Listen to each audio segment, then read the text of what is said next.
top 10 sidelines sa Pilipinas o side gigs para na sa ganun madagdagan ang ating kita at gumanda ang takbo ng ating buhay.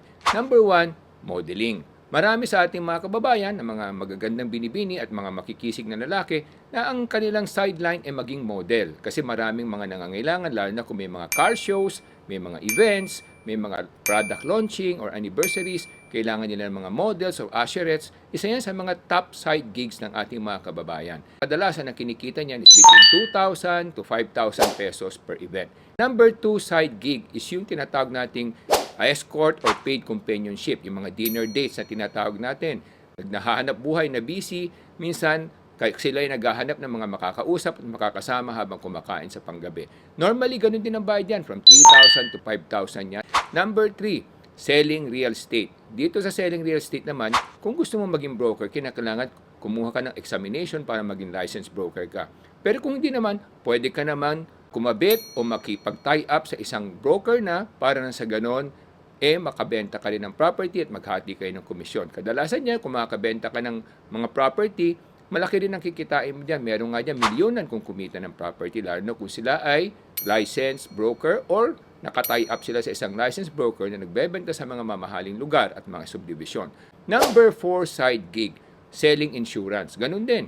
Kung gusto mo maging licensed insurance agent, kinakailangan mag-take ka ng examination para maging licensed agent ka. Kung hindi naman, ganun pa rin, pwede ka rin makipag-tie up o kumabit sa isang licensed agent na pwede mong kasama, magbenta, mag-alok, para sa ganun, pag may nabentahan kayo ng mga insurance, kikita ka rin ng komisyon. Number 5, mga tour guides. Marami rin mga nag-aalok o mga tour guides na nag-sideline nila yan, trabahong pagiging tour guide. Marami niyan sa Intramuros, marami niyan sa mga cruise ship, marami diyan sa mga iba't ibang mga lugar, lalo na sa mga destinasyon ng mga turista, Boracay, El Nido, Coron, at Cebu. So maraming mga nagsa-sideline na tour guide. Kaya lang kinakailangan marunong kayo sa mga iba't ibang lugar na pwedeng puntahan. Number 6 is being a singer. Ngayon, maraming mga hotel na nangangailangan at restaurant ng mga singer. Normally, ilang oras lang yan sa gabi. At ang bayad dyan naglalaro sa 3,000 up to 5,000. Number 7, event hostings. Ibig sabihin, kung magaling ka magsalita, marunong ka magsalita ng iba't ibang lengguwahe, binabayaran din yan. Depende yan kung saan ka mag-host ng event. Yan, medyo mas malaki ng konti ang bayad yan.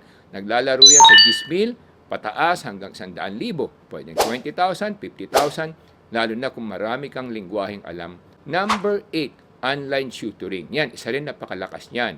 Lalo na kung magaling ka sa mga math o magaling ka mag-Ingles, maraming mga foreigner na gusto magpaturo, magsalita ng Ingles sa online, mataas din ang bayad yan. Kadalasan, naglalaro yan sa 2,000 peso pataas per hour or per session. Number 9, casino lending agent. Maraming mga sumasideline yan na ating mga kababayan na meron silang mga kilalang mga online lending o mga nagpapautang at sila'y nag-aalok sa mga naglalaro sa casino. Pang-sampu is recruitment agents. Maraming mga licensed recruitment agencies na nangangailangan ng mga manggagawa na ipapadala nila sa abroad. Ngayon, kung sila'y licensed, pwede kang mag-apply sa kanila bilang agent.